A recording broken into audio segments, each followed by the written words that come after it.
there was a standard for what a European banana should look like. EU banana. Europe seems to be so attractive that everybody wants to go there. Attractive, rich, you mean? Yeah, certainly. Yeah. Rich is attractive. The macho attitude, a real man, you know, who's strong and goes hunting with a naked body. You know how you make decent people indecent, right? Yeah. You tell them to be decent all the time. Absolutely. Angela Merkel, she's been in power in Germany for longer than Putin was in Russia. I see the hysteria. I don't think it's fully justified. The more the European government develops, we begin to see that, you know, things are not as rosy as most liberals in the 90s used to tell us. Free speech is a so high value that, of course, we shouldn't easily compromise it. I think it's not too late anymore. Здравствуйте, меня зовут Михаил Светов. У меня в гостях барон Юлиус Freytag-Loringhoven, глава московского отделения Фонда Науманна. И разговаривать сегодня мы будем про европейскую политику, развал коалиции Ямайка в Германии, иммиграционный кризис и то, как иностранные фонды в России работают под законом об иностранных агентах. Спасибо большое, Юлиус, что пришли. Спасибо большое за приглашение. Передача будет на английском, поэтому сейчас включатся субтитры. All right, so the first question is, since the adoption of the foreign agents law in Russia, how did it impact the work of Naumann's fund in Russia, and what do you do now as a fund? Yeah, so basically, I mean, the Friedrich-Naumann Foundation is the foundation which is close to the German Liberal Party, which is kind of like the economic conscience of the political spectrum in Germany, and I hope not only economic but also civic right conscience, because it's a classical liberal party. And the foundation is already in Russia more than 20 years. Formally, we opened the office in 1993, so we have a long time of working with Russian partners who also believe in values like individual freedom and responsibility, rule of law, and market economy, entrepreneurship, and so on. Since the demonstrations in 2011-12, a number of repressive legislations have been passed that have a high impact on our partners more than on us. And of course, you mentioned the most important one, which is the law against foreign agents, because this law basically is an incentive for any Russian organization or person not to work with foreigners. We have experienced that in many occasions, that very nice organizations that like the work we do, that organize also the discussion clubs and so on, refrain from cooperating with us and other international and mainly German foundations because they are afraid to be branded foreign agents. Can you give an example of the kind of things that you used to do that you can't do anymore? If we today in Russia would enter a debate about changing laws, I think would be very dangerous for us and our partners, because any interference in contemporary Russia into lawmaking is seen as a big violation in today's Russia. But it wasn't so 10 years ago. We started to do more projects in fields that are kind of not too political. A good example in the moment, we have a new program which I like a lot, and it's called Architecture and Freedom. You can talk about the same relationships without politicizing it too much. So basically, the program Architecture and Freedom looks at the relationship between architecture, big architecture projects, participation, the decision making, all the questions we like to ask, but adapted to the new reality in a more kind of intellectual, probably, and more metaphorical way than open politics. We are very happy that we have started a year ago Fuck Up Nights Moscow. What is it? And elaborate. Yeah, Fuck Up Nights Moscow is the idea. I mean, it's a worldwide movement, which for once comes not from the US but from Mexico. And the idea is that entrepreneurs talk about their business fuck-ups, about how they failed in a business. And this is a certain format, like a TED Talk, 7 minutes, 10 slides, and afterwards there's a debate. And the interesting thing is that when and there's 3-4 speakers one evening, and when people talk about their entrepreneurial failures, it's actually more interesting than when they have a half-lying, whitewashed story of a great success, where they did always everything right. Are they just talking about the failures, or are they talking about how through the failure they came to success? Because that's different. It is basically, I mean, the main idea is they talk about the failures, but they talk about what they learned from the failures. Individual freedom and entrepreneurial thinking is a lot related to whether you take responsibility. Mm-hmm. And you only can take responsibility when you are in a society where failure is allowed. Mm-hmm. So this American dream thinking of dishwasher to millionaire only works when it's fine to fail. I mean, Trump is to some degree a good example of that. Oh, absolutely. This is a kind of movement that wants to change society to be more entrepreneurial, taking more individual responsibility, and kind of encourage entrepreneurship by encouraging people to lose their fear of failure.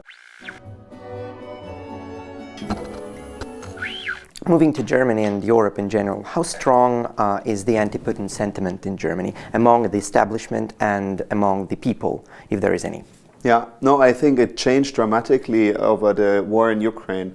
I think till the annexation of Crimea, I would say from my personal feeling, there was also some polls, but also was what I saw myself, it was nearly 50-50.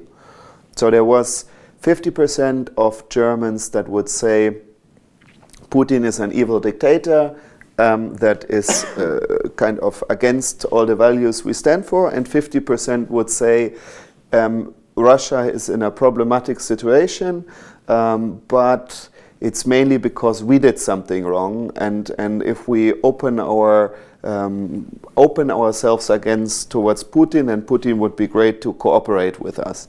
There was 50-50. Since the war in Ukraine, I think that changed more to like 70-30. It's very interesting where the support for Putin in Europe comes from. It's the same in Germany and most countries.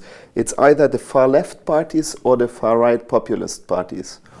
And they support Putin for different reasons. I think the far left parties because they confuse today's Russia with the Soviet Union in a positive way.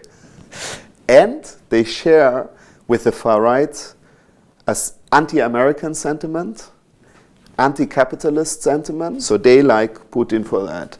On the right, populist side, I think it's mostly they like authoritarian leadership, and also they like a lot that he is non-politically correct, which is part of the debate which they fight in their own countries. So he says, he calls people with ruder language, and this is people miss sometimes because they don't get straight messages, and they like the whole, of course, the macho attitude, a real man, who's strong and goes hunting with a naked body, and he is physically strong, and of course he talks the talk of conservative values. I think you oversimplify the reason why the French supports Putin in the West. I think the reason why they support him is because he built this propaganda machine in Russia today, and gave the French the stage to deliver their message to the wider audience. The kind of message which I would argue, and I think it's a fair criticism, was suppressed in the Western media to a point. And the reason why I say that is because once this message was delivered, we found out that there was the audience that wanted to hear that message and didn't hear it for the longest time. And that's why the sympathy towards the Putin grows. And I personally blame the European liberals and the European establishment for allowing that to happen. And I always, I attended a couple of conferences in the West, and I was saying that, the reason why Russia today exists, and the reason why Russia today has this exaggerated influence on the fringes politics, if it is so big. If it is so big, yeah, but you can argue that. But at least that's what they say, is that because you're allowed the window of opportunity, for it to happen. Because Russia today wouldn't exist if there wasn't a niche, an empty niche on the market. Yeah. And what do you say? I think the influence of Russian media specifically foreign language media, is exaggerated in Europe. And I think also the fear that Russian Sputnik or Sputnik is trash. Or RT are really influencing elections. But I absolutely agree that there is a market of people who want to watch this because they have the feeling that mainstream media does not report about the things they are interested in. And that is a certain part of the population who is conspiracy theory minded and might be bigger even in Russia than in other countries, at least from my personal experience. Yeah? You have Nod, the Nod movement. Yeah, of course. Oh my God. But then I mean, I wonder how big the population is really that that supports these ideas and was suppressed. Maybe I'm projecting what happened in the US and the kind of rhetoric that is spread there, but the idea that Russia today has this exaggerated influence over the politics is validated by, for example, the Democratic Party, who's been obsessed with the Russian influence on American politics for the past, a year already. Yeah, it's partly also because I think it's easier for them to find the enemy, to find, like for anyone, to see that the problems they had with their own campaign is because of the external influence and not because of their own mistakes. There was a great article in the New York Times a month ago where basically a number of Russian opposition politicians were also quoted who said by exaggerating this hysteria about Russian influence, it's kind of supporting the Kremlin's idea of being almighty, and it gives the Kremlin rather more leverage on the international sphere than by just, being a bit more sober about it. But I see the hysteria. I don't think it's fully justified. Now, how many people in Germany share your opinion on that? It's split. I would think that the bigger part of the establishment are more concerned about the influence of Russian media than I am. Yeah. All right. So it's not that marginal of an opinion. No, it's not marginal at all. Yeah. So because today is the day when the wall has been fallen for as long as it stood, I'd say it's a good day to say, are things in Germany, is Germany the same? Did you manage to spend that time, to heal the wounds and reunite as a country and as a people? I remember that at the fall of the Berlin Wall, many people said the transition will take at least one generation. And we understand now that even after one generation, it's not fully done. You can look at it from economic, and you can look at it from a more kind of cultural, political perspective. Look at the economic perspective, mixed. Yeah, there's some people who say the unification was more successful than people think. When Putin asked the question on the international field, why Russia was mistreated at the end of the 90s, there is always this argument that Russia was at its knees and the West was taking advantage of it. And it's very interesting because I think partly it's true and partly it's not true at all. But when you hear what Putin says there, I think there's a high degree of the Russian population would support this idea. Oh, absolutely. That's the basis of his support. Yeah. Absolutely, and I think it's exactly the same thing, still the same transition to some degree in a different country, still happening in Germany.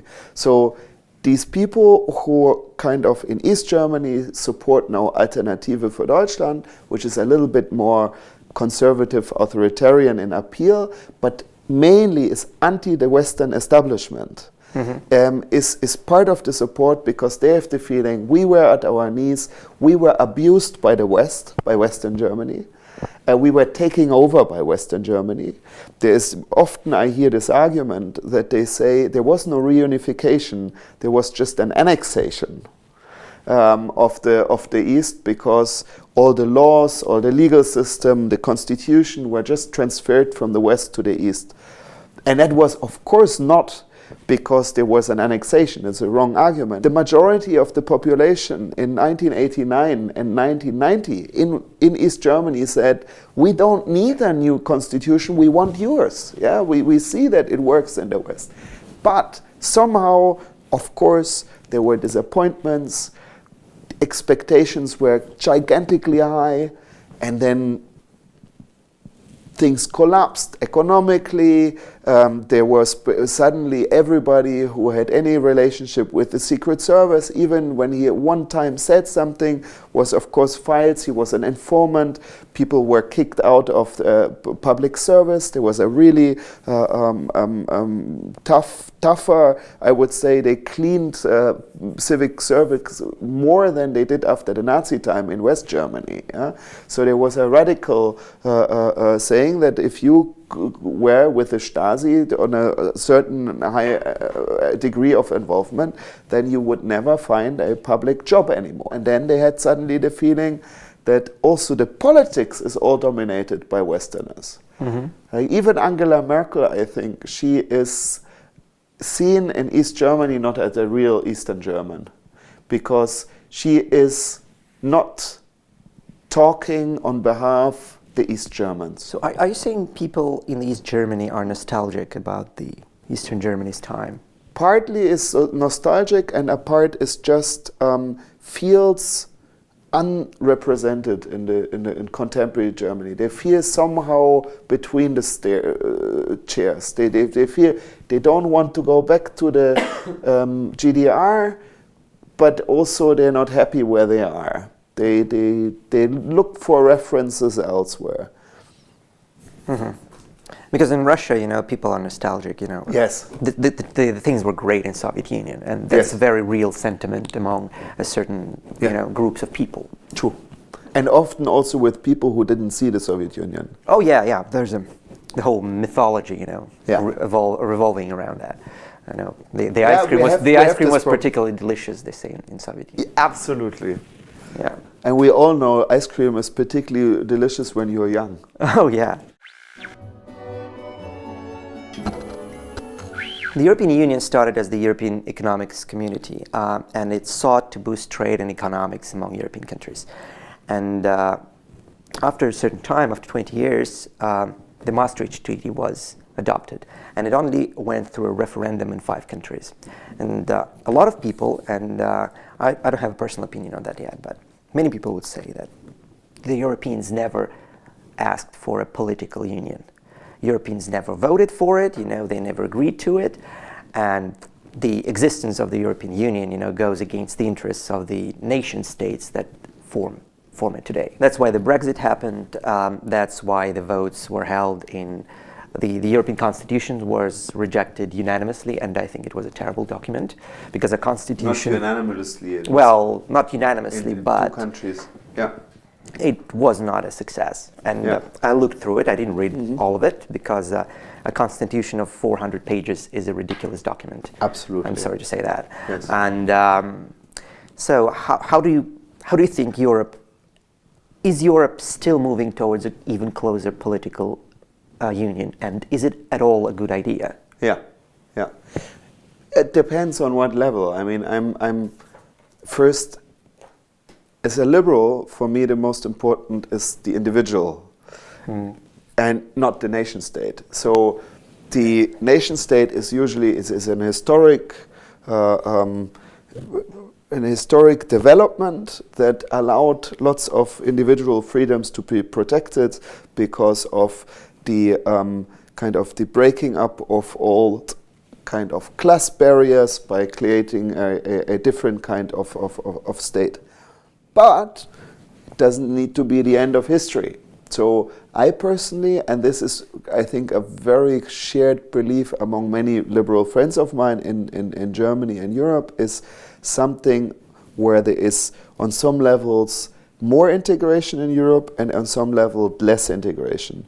Example where there should be more integration, in my opinion, is foreign and defense policy. I think that in the European Union there is more spending on defense than in the United States of America partly.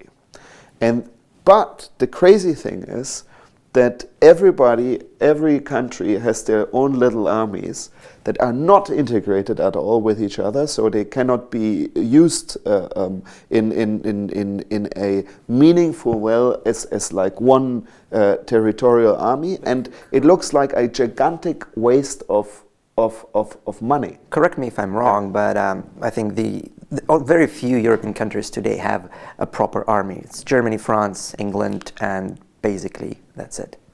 I mean, proper army. I mean, there's also and proper army expenditure. I mean, defense expenditure. They all have, and they all, most countries in Europe anyway spend less than they agreed in the NATO treaties. Mm-hmm. Germany is a good example that doesn't fulfill even the minimum requirement of the percentage of GDP spending for the army.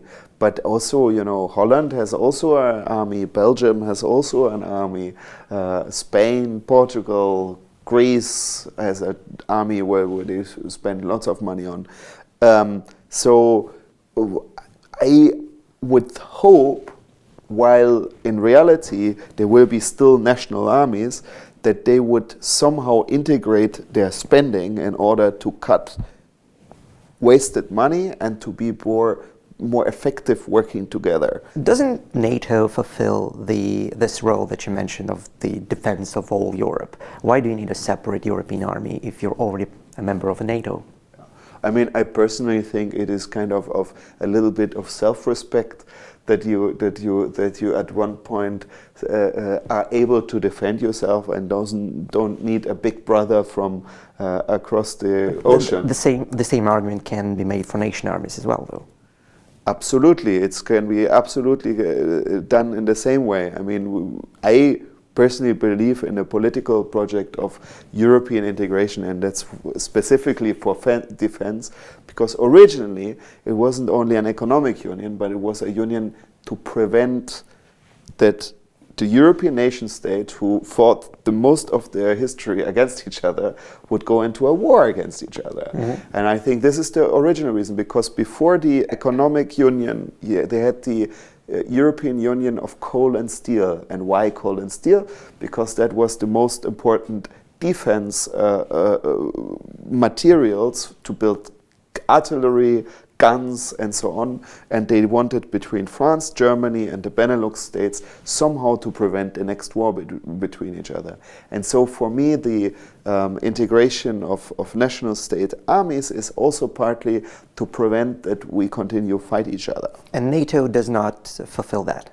NATO fulfills it to some degree, but it is relying on the money and decision-making of the United States of America, and it shows that the European countries are not able to solve their own security questions themselves.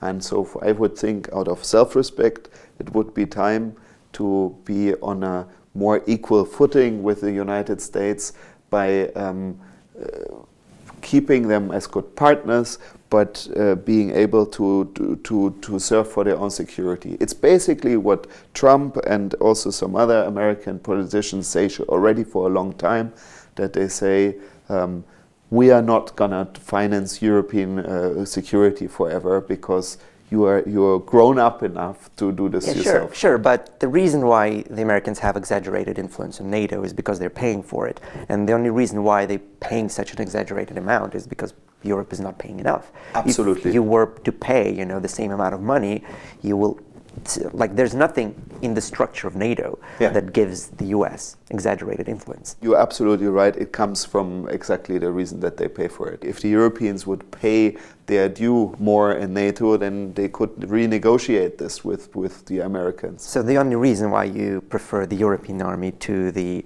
paying your fair share to the NATO is the question of pride. Am I understanding you correctly? No, it's more. I mean, it's a good way to phrase it. No, but it is basically. I'm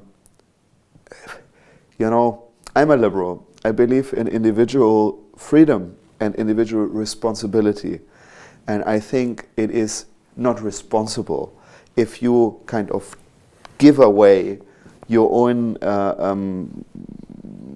your own rights, to your own protection to someone else. But giving away the idea of nation armies is okay. Yes.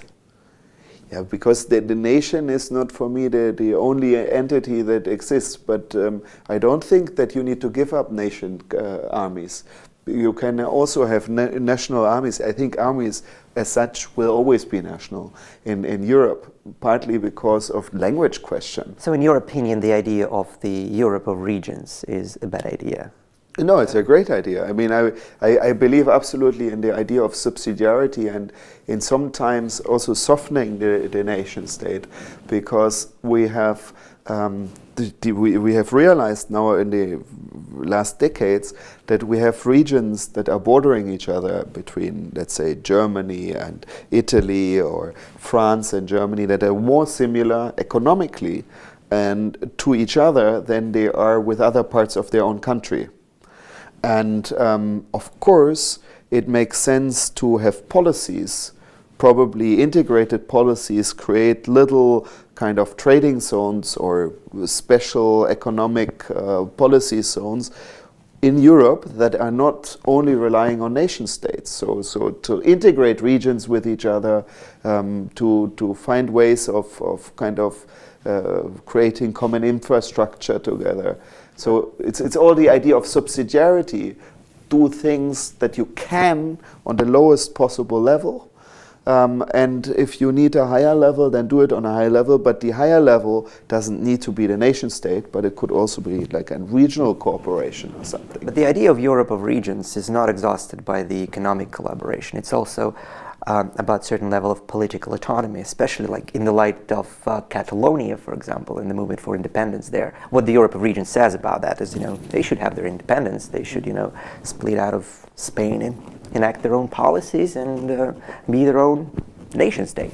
Yeah, I mean, this is always difficult to solve the question. I mean, the very reasonable, I think, is what happened in Great Britain, that they basically let Scotland to have a referendum, which was a big political process before. And in the referendum, people decided to stay with Great Britain, the majority. It's very difficult because, of course, you cannot decide with a referendum every 5 years what part of state you want to live in. But of course, I mean, I have, this is exactly the question about the nation state. I mean, if Catalonia wants not to be part of the Spanish nation state, if it would be a majority, I don't know how it is in the moment. I'm not sure how it is in the moment, but the way they suppressed the attempt of referendum was pretty horrible. Absolutely, absolutely. I agree. It didn't look very pretty. Some of the videos that we saw from Catalonia were worse than what we see in Russia.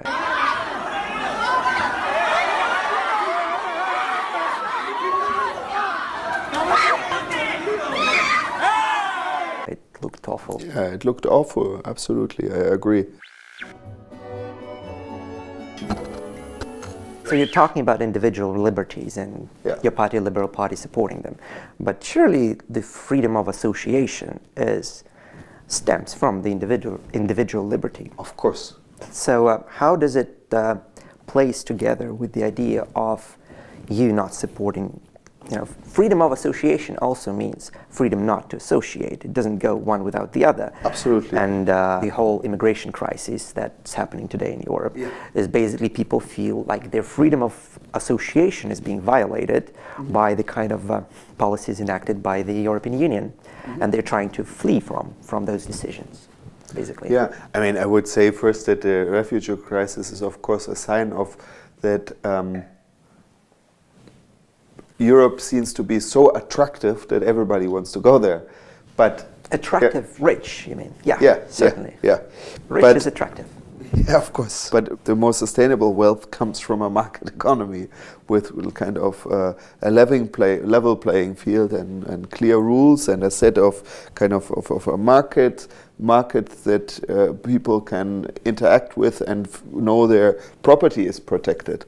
And for that, I think the European project is a big partly responsible for the after-war and of the economic success of many economic players in Europe in recent decades, because it provided a bigger level playing field to interact with under commonly agreed rules. But of course, if you would say that this is an automatic process and the European elite is to be decided to decide what is good for the people, then this is very bad. The famous example is the EU banana, yeah? That there was a standard for what an European banana should look like. Now, many people say this is because there is a horrible centralized bureaucracy, where I would say this is not true at all. The problem is not the bureaucracy, but it is the bad compromise between nation states mostly. In the case of the EU banana, and it was that the French have territories in South America. They have bananas there, and what they wanted to get their bananas protected from the Chiquita bananas from Middle America, from the American companies. So they looked at their own bananas and they're like, oh, how they look different. And then they said, okay, they have this angle and that angle. And in order to get them protected on the European market, they said, okay, let's form the EU banana. And then you have the 26 others who don't care which banana is on their table. There used to be economic conscious like Great Britain that would say it's not a good idea.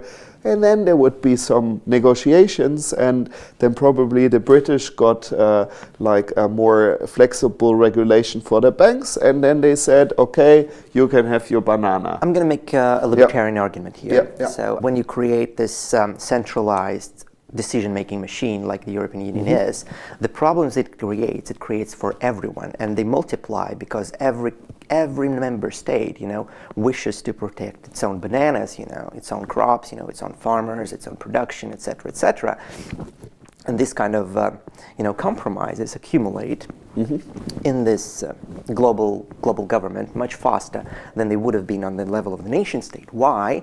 Because when you have largely autonomous countries or nation states, they are forced to compete against each other economically. And now, once you created the European Union, you basically eradicate competition of this kind of laws that would have made, French bananas non-competitive, for example, right? But now they are competitive because you create this umbrella organization, and it creates all sorts of problems like that.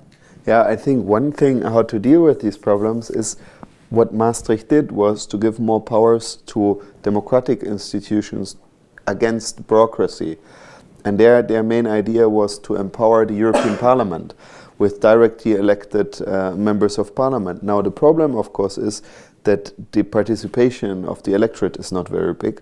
So there is, there is this question, how big is their representative value? But at the same time, of course, the European Parliament also became a platform of also Eurosceptical debates, there's the groups of the kind of more destructive populist forces, and then there is the group of the forces who frame legitimate concerns about the future of the European Union. I mean, we all know that the part of the role which the British Tories played in the European Parliament was very helpful in kind of exactly criticizing the wrong kind of over-regulation on European level. And liberals are always in between, because we have kind of different sides of the liberal spectrum. We have kind of within the liberal group more libertarian and more social liberal kind of groups at the same time. And so sometimes also the compromises are not perfect, but the principal view there is also that we need to not have a system of only bad compromise, but use these institutions to kind of influence Europe to become more democratic, more subsidiarian, and more organized on a lower level than to have overwhelming bad amplifiers of bad regulation. But do you think this ideal is actually achievable? Because like you talk about, reducing bureaucracy, creating a common market, making things easier. But what you get is that, yes, you created the European Parliament on top of all the existing nation parliaments, so the bureaucracy grew, not shrunk, because of these processes. And the same goes for pretty much everything the European Union does, is that you talk about liberalization, you talk about representation, you talk about reducing bureaucracy, but the opposite happens.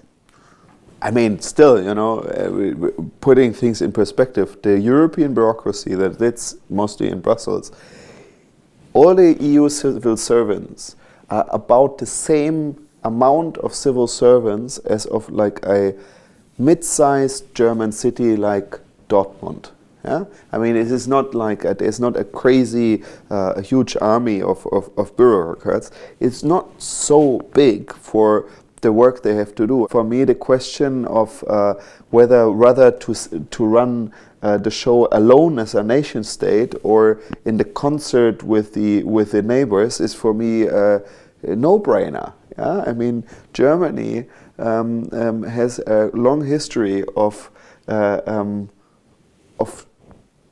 aggression towards Germany and from Germany. There is for me no option that Germany would not be somehow should live with bad compromise with their neighbors than trying to do things only alone. The argument that populists make when they talk about the failure or the failure of the European Union is they say that it advantaged the well-off, the rich, the capitalists, and disadvantaged the ordinary people. Yeah. And the core of the argument goes like this: is that it promised to create the common economic space. But what actually happened is that because Europe has all those different languages, different cultures, a guy from the rural town in Ireland, for example, he can't just move to Norway because he doesn't speak Norwegian, so he can't actually benefit from this bigger political union. The rich can benefit, they speak English, and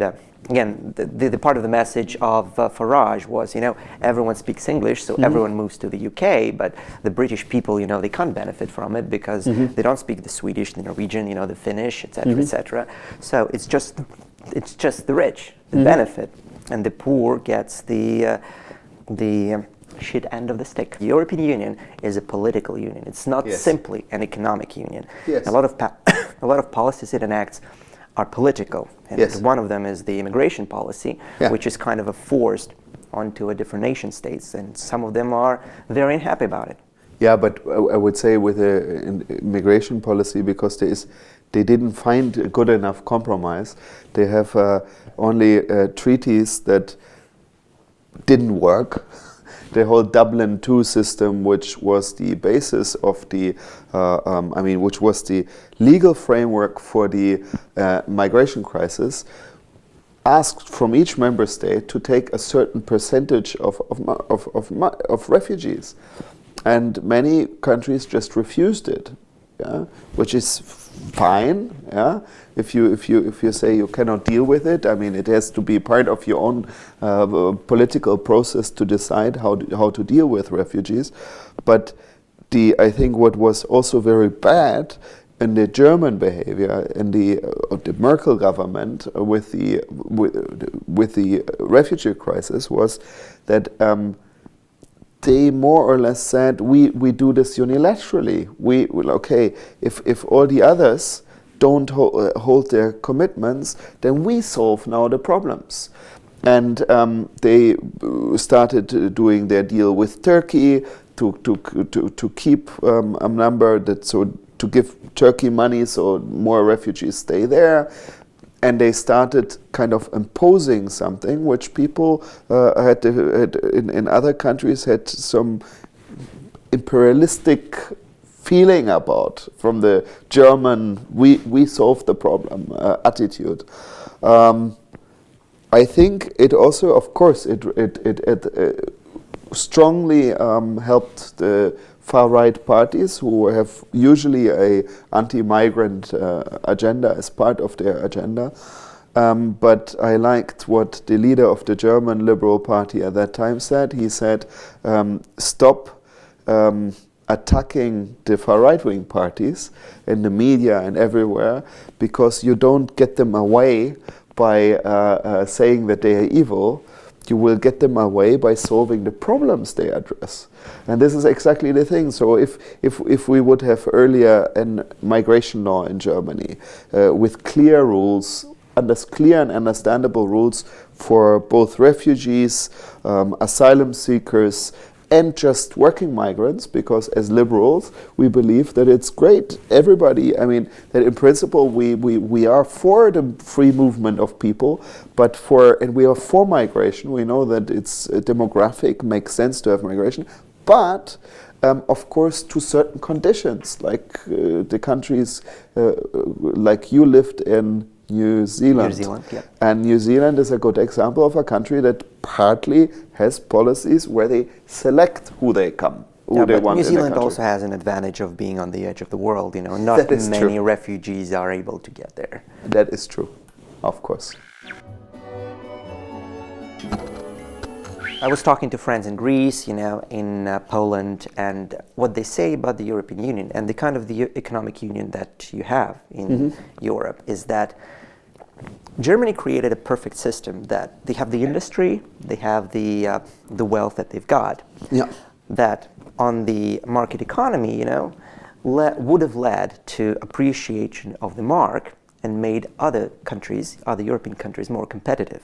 Yeah. But because you have the euro, you have the eurozone, you benefit from the cheap euro that would have been, the mark would have been much more expensive. Absolutely. And you preserve your own economy and make it more competitive at the cost of other European countries. Absolutely. There is a very valid argument in that, because we know that exactly what you say. I mean, the short version. Germany has an artificially low currency because of the southern countries. That makes it for Germans very cheap to export. Yep. And at the same time, in the southern countries, they have an artificially high currency, which makes them very difficult for them to export anything and also to produce themselves, because they get cheaper goods from the developed industry of Germany. Yep. This is a very bad, how do you call, like a devil's cycle, or like vicious cycle. A vicious cycle.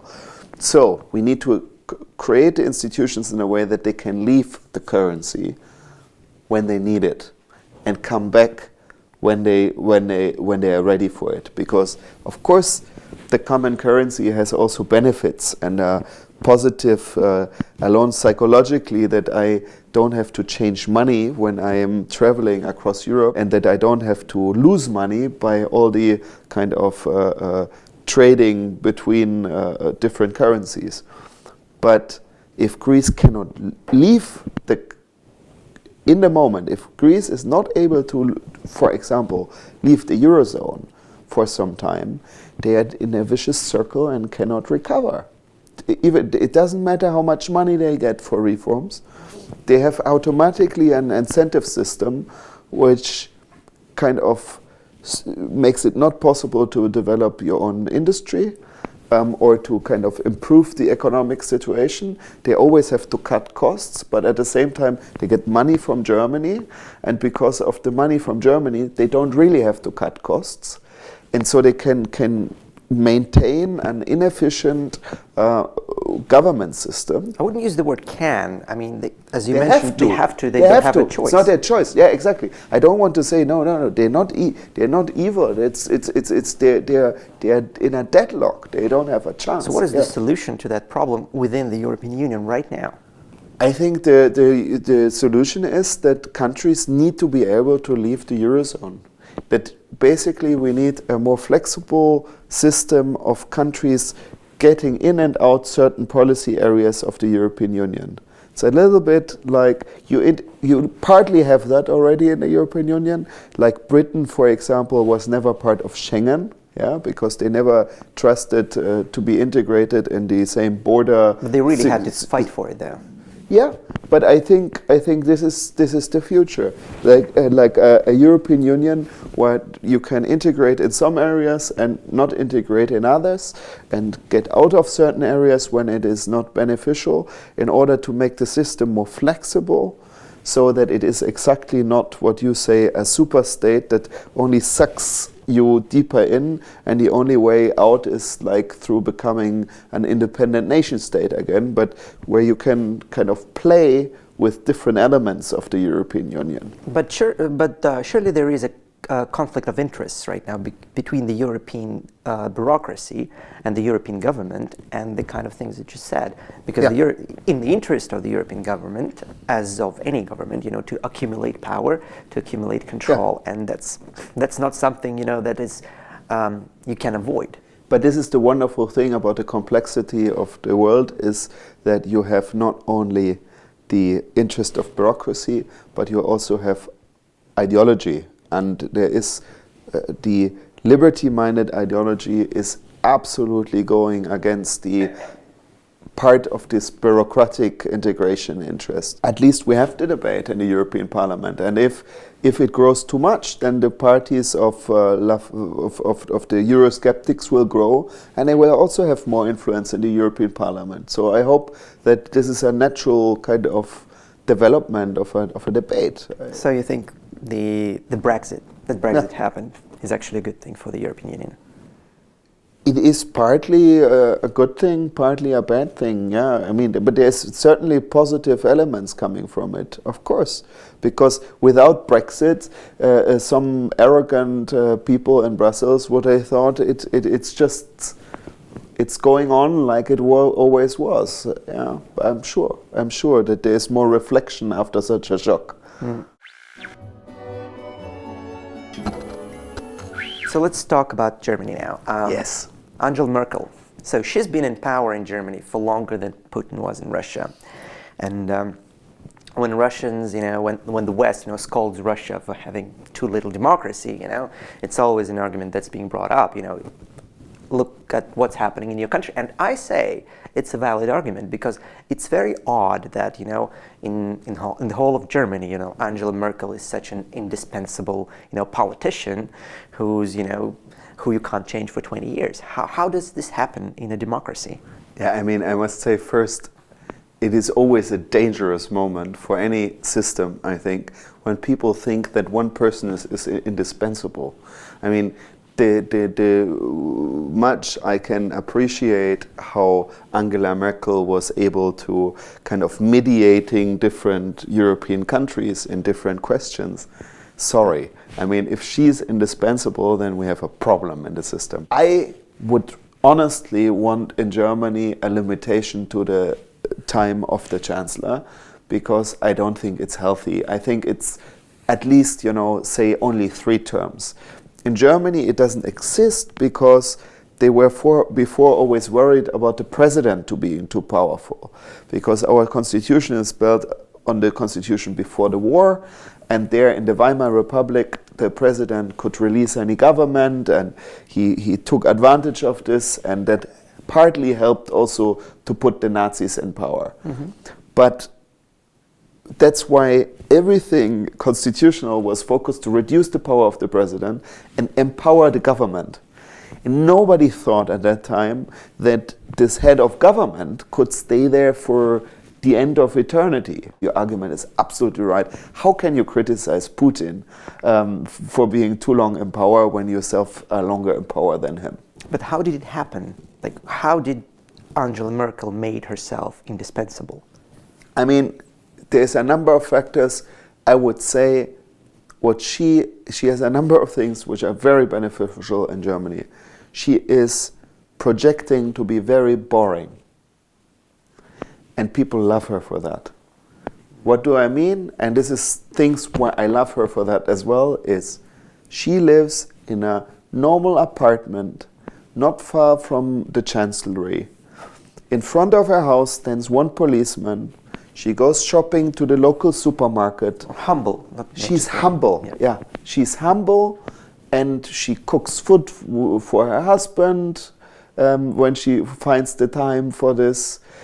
she has a very, when she goes on holiday, she goes hiking in some boring mountain region of Germany where it's pretty, but it's nothing fancy. So she's very humble.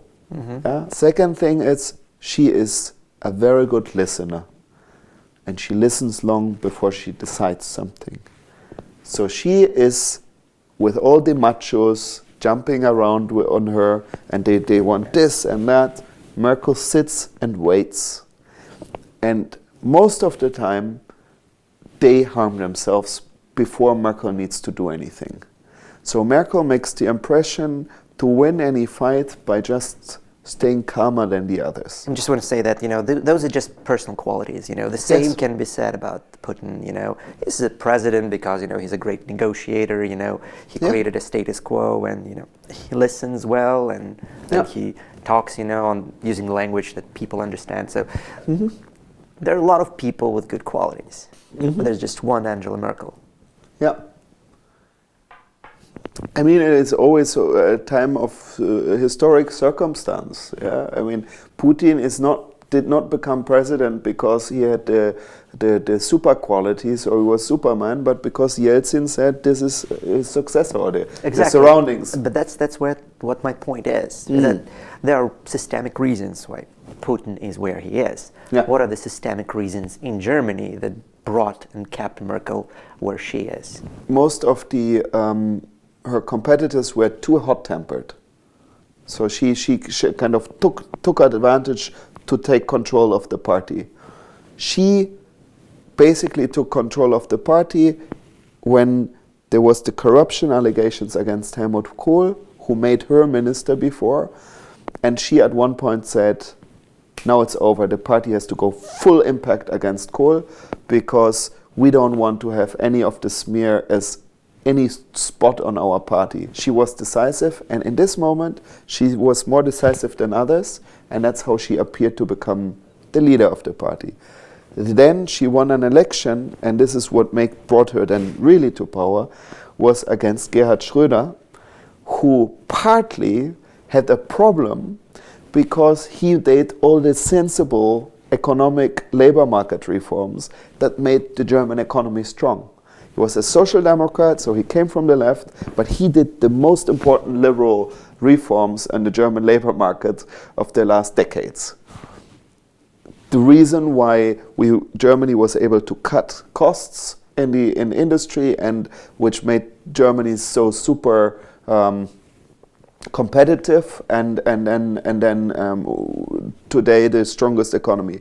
But in the moment you do such a reform, you have the unions against you, there is workers who earn lower salaries. It's difficult to explain to them, of course, that this lower salary will benefit them because they will not be unemployed, and that they will support of creating like a stronger economy. But because Schröder did the big reforms, he was voted out, and that was how Merkel came to power. Going back to Gerhard Schröder, there's an understanding in Russia that Putin succeeded in corrupting him by putting him on board of Gazprom, and influencing the European politics to a certain degree through him. To what extent is it true? I think, there's good and bad qualities of Gerhard Schröder. And I think one of the good qualities is that, which is also a bad quality on the other side, is that he doesn't give a shit. That Gerhard Schröder was basically knowing that these economic reforms were important, and he had good advisors who also told him that this is really important. So he said, we do it. We do labor market reforms. And any social left from the Social Democrats hated him for that. Until today, the party is partly crushed by this. On the same time, I think that when he was offered the chairmanship for the Nord Stream pipeline, he also said, I do it, I don't give a shit. And so Gerhard Schröder is a very controversial figure in Germany because the left hates him for the labor market reforms. We liberals love him for that. Everybody who's critical towards Putin and his surroundings hate Schröder, of course, for becoming a member of the board of Nord Stream. I don't think that he has big influence in German elite still, because taking these jobs, he is seen not only in the media but also by others as corrupted. What are the prospects to make a coalition for Merkel and for Germany in general? The biggest responsibility why the Jamaica coalition talks between Merkel's party, the Greens, and the Liberals, and the, of course Bavarian conservatives failed, is really that Merkel didn't manage it well. You know, I mean, for me it was the sign that it's the end of this perception that Merkel is the super negotiator. Because obviously she had the highest amount of votes, she had her dream partner, the Greens, I think, and she had the Liberals who used to be in government with her, but who had some difficult relationship with her, and she was not able to create something out of it. Two things she didn't get right. She was not humble with the Liberals, because she was sloppy in kind of some arrogant thinking that she will have them on board anyway. And she was a bad negotiator because she was not able to pull it together. Maybe, and that's the third option, she never wanted this coalition and was hoping for having a grand coalition, which is negotiated now, because it's easier for her to deal with the Social Democratic Party, because like her party, it's a people's party where the principles are very blurred, and where it's a power party and they are able to make deals in whatever, and they don't have to deal with ideological Greens or ideological Liberals. Possible. So in your opinion, the Merkel government is going to lean even more towards the left then? I think, yeah, or I mean, learn to the left to some degree, and being just without any clearly identifiable principles. So yes, they become more social democrat. They now want new protection of minimum wages in some areas, but it's not because they become left ideologically, but because they make compromise and don't care about what they're doing. So the great populist coalition then? It's a great populist coalition, absolutely. All right. The state of freedom of speech in Europe and the right to be forgotten, a controversial law that's been enacted. In Russia, we are often, use Europe and the West in general as an example, this bastion of free speech, bastion of individual liberties. But the more the European governments and the American government, to the extent, develop, we begin to see that, things are not as rosy as most liberals in the 90s used to tell us. And this particular law, in my opinion, is quite horrible. And in my opinion, it's very easy to abuse. First of all, the state always has this amount of information, thanks to the technological progress as well. So you're not stripping the powerful people of that information. You're stripping the ordinary people of using that information. Yes. Because Google, he doesn't forget anything. All Absolutely. he does is forbids the ordinary people to retrieve that information. Absolutely. And that's the point of the law of the right to be forgotten. Yeah, then this is dangerous. I mean, we have exactly this problem in the moment in Germany, that the Social Democrat Minister of Justice, who might be Minister of Justice in a new government again, had a new law on the protection. I forgot what the exact translation is, but it's basically a law to against hate speech in social media. And that's a terrible law. It's a terrible law that has already been copied in Russia. Oh, yeah. Parts of it. Yeah. And the main idea of it was, But you know why it was copied? Because the West did it. Of course, of course. We want to get rid of this law completely, because it incentivizes exactly the wrong behavior. The horrible thing about this law, what we have in Germany, basically says that if you go against certain standards, then it's not only that the the state interferes, but no, the state will punish the social media platform for not deleting these things. And you let the politicians power to interpret what is a hate speech, and that's of course. A very slippery. Of course, and I want to say that, I mean, there is a point to be made. Aggressive hate speech can be a problem. Yeah, no question, and we need to address it, and we don't want people calling for killing other people. Yeah, there's a certain area where kind of there's a dangerous thing. I mean, if you call for like the Nazis, all Jews to be extinct as kind of non-human insects or whatever. But you have an example. I'm sorry, I have to disagree with you on that, because you have an example of the U.S. You know, when the Constitutional Court recently decided that hate speech is free speach. That's literally what they decided. Of course. You know, this hate speech, and as vile as it is, you know, does not transfer into actual people killing other people. So I think the dangers that you're talking about are quite exaggerated, because we have an example, you know, that's just not the case. Yeah, no, I mean, I'm worried about hate speech the same. I'm worried about decency. Yeah, the question is exactly how do you deal with it? Yeah, but you know how you make decent people indecent, right?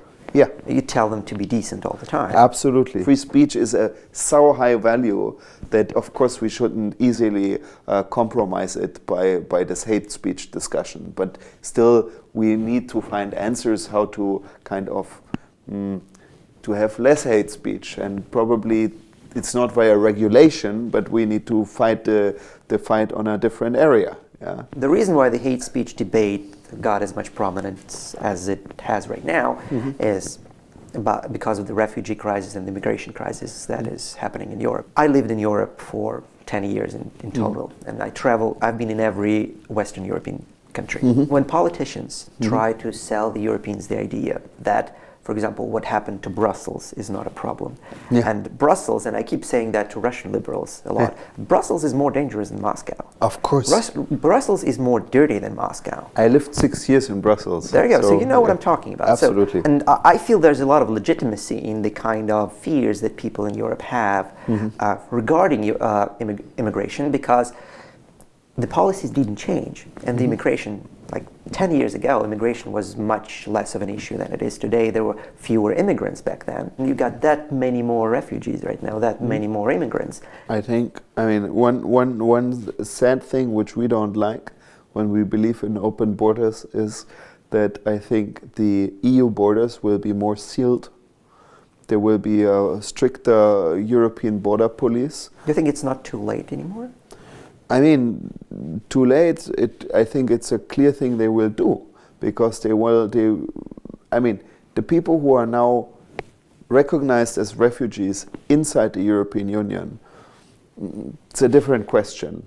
But the main question is like what is with future arrivals, and then the next thing is that but this is, I think, not for the European level to decide, but for the countries, each to decide what they do with their own labor markets, with their own, how much do they want to integrate them, where they see is a bigger threat from the from isolated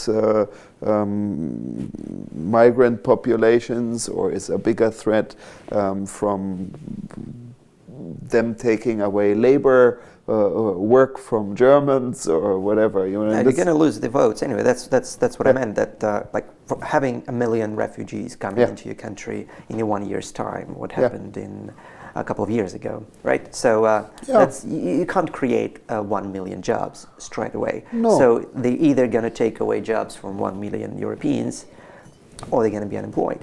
Yeah, but we have also a demographic problem. We have the big problem that we don't have enough workforce anyway. That's a whole different question, but we're not going to discuss it today. Yes, absolutely. Yeah. So I think I'm ready to wrap up. Yeah, cool. Yeah. Спасибо, что смотрели нас. Меня зовут Михаил Светов. У меня в гостях был барон Юлиус Freytag-Loringhoven, глава московского отделения Фонда Науманна. Ставьте лайки, подписывайтесь на канал, присылайте биткоины, если вам нравится, что я делаю. До новых встреч. Super. Thanks, Julius, Super. for the talk. I thought it was great. I think it would go. Yeah, very interesting.